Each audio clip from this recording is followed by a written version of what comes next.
ನಮಸ್ಕಾರ ಕರ್ನಾಟಕ.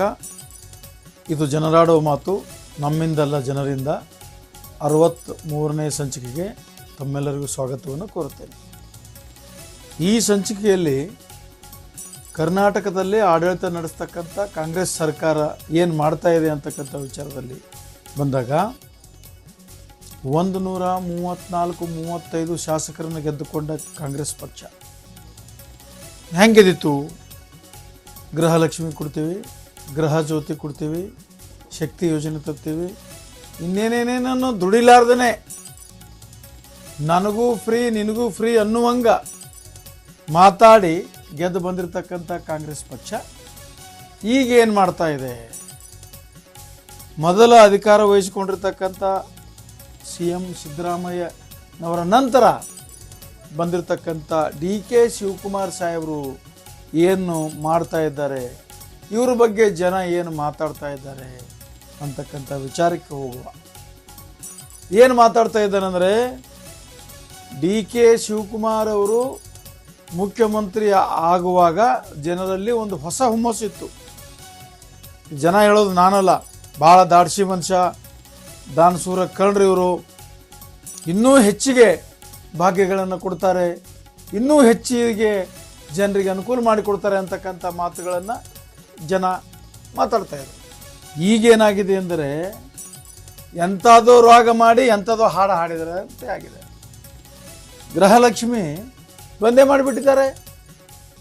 ಹೊಸ ಅರ್ಜಿ ಯಾಕೆ ಅಂದರೆ, ಹಿಂದಿರ್ತಕ್ಕಂಥ ಸರ್ಕಾರಕ್ಕೆ ಹಿಂದಿನ ಮುಖ್ಯಮಂತ್ರಿಗೆ ಜವಾಬ್ದಾರಿನೇ ಇರಲಿಲ್ವಾ? ಯಾರಿಗೆ ಕೊಡ್ಬೇಕನ್ನೋದು ಗೊತ್ತೇ ಇರಲಿಲ್ವಾ? ಗೊತ್ತಿಲ್ಲದೇನೆ ಯಾರ್ದು ದುಡ್ಡು ಎಲ್ಲಮ್ಮನ ಜಾತ್ರೆಯನ್ನು ಮಾಡಿದ್ರ ಅಂತಕ್ಕಂಥ ಪ್ರಶ್ನೆ ಜನ ಕೇಳ್ತಾ ಇದ್ದಾರೆ. ಈಗ್ಯಾಕೆ ಲೆಕ್ಕ ಕೇಳ್ತಾ ಇದ್ರಿ? ಈಗ್ಯಾಕೆ ಅಪ್ಲಿಕೇಶನ್ ಹಾಕಬೇಕು? ಈಗ್ಯಾಕೆ ನೀವು ಮೀಟರ್ ನೋಡಬೇಕು ಗೃಹ ಜ್ಯೋತಿದು? ಇವೆಲ್ಲ ಮೂಲಿ ಆಟ ಹಚ್ಚಬೇಡ್ರಪ್ಪ ಅಂತಕ್ಕಂಥ ಮಾತು ಜನ ನೇರವಾಗಿ ಸರ್ಕಾರಕ್ಕೆ ಹೇಳ್ತಾ ಇದ್ದಾರೆ. ಒಂದು ವೇದಿಕೆ ಮೇಲೆ ನಿನಗೂ ಫ್ರೀ, ನನಗೂ ಫ್ರೀ, ನನ್ನ ಹೆಂಡತಿಗೂ ಫ್ರೀ, ನಿನ್ನ ಹೆಂಡತಿಗೂ ಫ್ರೀ ಅಂದವರು ಈಗ ಟ್ಯಾಕ್ಸ್ ಪೇಯರಿಗಿಲ್ಲ, ಶ್ರೀಮಂತರಿಗಿಲ್ಲ. ಇವೆಲ್ಲ ಯಾಕೆ ಅಂದರೆ, ಹೊಳೆ ದಾಟಿದ ಮೇಲೆ ಏನೋ ಅಂದ ಹಾಗೆ ನಿಮ್ಮ ಮಾತಾ? ಇದು ಜನ ಕೇಳೋದು ಸರಿಯಲ್ಲ. ಇದು ನೀವು ಮೊಟ್ಟ ಮೊದಲು ಜನ ಮಾತಾಡೋದು, ಪ್ರಜ್ಞಾವಂತರು ಮಾತಾಡೋದು, ಫ್ರೀ ಕೊಡ್ತಕ್ಕಂಥದ್ದು ಶುದ್ಧ ತಪ್ಪು.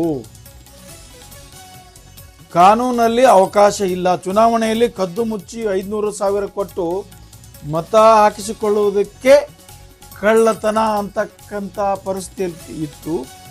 ಈಗ ನೀವು ಮ್ಯಾನಿಫೆಸ್ಟೋದಲ್ಲಿ ಇಷ್ಟೆಲ್ಲ ಫ್ರೀ ಕೊಡ್ತೀವಿ ನಾವು ಬಂದರೆ ಅಂತ ಬರ್ಕೊಟ್ಟು, ಇದ್ಯಾವ ತರಹದ ಲಂಚ? ಇದಕ್ಕೆ ಕಾನೂನು ಅನ್ವಯಿಸುವುದಿಲ್ಲವೇ? ನಿರ್ಗತಿಕರಿಗೆ ಬಿಟ್ಟು, ಅಸಹಾಯಕರಿಗೆ ಬಿಟ್ಟು, ಅಬಲೆಯರಿಗೆ ಬಿಟ್ಟು, ಅಂಗವಿಕಲರಿಗೆ ಬಿಟ್ಟು, ಸದೃಢವಾಗಿರುವವರಿಗೆ ನೀವು ಪುಕ್ಕಟ್ಟಿಯಾಗಿ ಕೊಡುವುದು ಯಾವ ಲೆಕ್ಕ? ಅದು ಯಾರ ರೊಕ್ಕ? ಇದು ಯಾವ ಲೆಕ್ಕ? ಅದು ಯಾರ ರೊಕ್ಕ? ಜನ ಕೇಳ್ತಾ ಇದ್ದಾರೆ. ಈಗ ಜಮೀನುಗಳಲ್ಲಿ ರೈತರಿಗೆ ಕೂಲಿ ಮಾಡೋದಕ್ಕೆ ಜನ ಸಿಗುವಲ್ರು, ಫ್ಯಾಕ್ಟ್ರಿಗಳಲ್ಲಿ ಕೆಲಸ ಮಾಡಲಿಕ್ಕೆ ಯಾರೂ ಬರುವಲ್ರು. ಮುಂದೆ ದೇಶ ನಡೆಸುವುದು ಹೇಗೆ? ನಿಮ್ಮ ರಾಜಕೀಯ ಗೆಲುವಿಗಾಗಿ ಇಲ್ಲ ಸಲ್ಲದನ್ನು ಮಾಡಿ ನಾಟಕ ಹಚ್ಚಬೇಡಿ. ಗೃಹಲಕ್ಷ್ಮಿ ಹಣವನ್ನು ನೀವು ಹೆಂಗೆ ಕೊಟ್ರಿ, ಎಲ್ಲರಿಗೂ ಕೊಡಬೇಕು ಅಂತಕ್ಕಂಥ ಮಾತು ಕೂಡ ಕೆಲವರು ಮಾತಾಡ್ತಾ ಇದ್ದಾರೆ. ಆದ್ದರಿಂದ ಗೃಹ ಜ್ಯೋತಿ ಆಗಲಿ, ಗೃಹಲಕ್ಷ್ಮಿ ಆಗಲಿ, ಸರ್ಕಾರದ ಯಾವೇ ಯೋಜನೆಗಳು ನಾಟಕಕ್ಕೆ ಆಗಬಾರದು,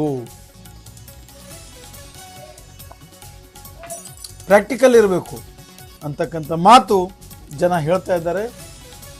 ಈ ಕಾಂಗ್ರೆಸ್ ಪಕ್ಷಕ್ಕೆ ಜನ ಇನ್ನೊಂದು ಮಾತು ಹೇಳ್ತಾ ಇದ್ದಾರೆ. ನೀವು ಚುನಾವಣೆ ಬಂದಾಗ ಹೇಳುವುದೊಂದು, ಗೆದ್ದು ಸರ್ಕಾರ ಮಾಡಿದಾಗ ಮಾಡುವುದೊಂದು, ಇದಕ್ಕೆ ತಕ್ಕ ಪಾಠ ನಾವು ಕಲಿಸುವುದು ಒಂದು ದಿನ ಅಂತಕ್ಕಂಥ ಸ್ಲೋಗನ್ ಹೇಳ್ತಾ ಇದ್ದಾರೆ. ಆದ್ದರಿಂದ ಎಚ್ಚರ ವಹಿಸಬೇಕು. ಆಡಳಿತದಲ್ಲಿದ್ದವರು, ಗೆದ್ದು ಬೀಗಿದವರು, ನೀವು ನಿಮ್ಮ ನೆರಳನ್ನು ನೋಡಿ ನಡಿಬೇಕು ಅಂತಕ್ಕಂಥ ಮಾತನ್ನು ಈ ರಾಜ್ಯದ ಜನ ಹೇಳ್ತಾ ಇದ್ದಾರೆ.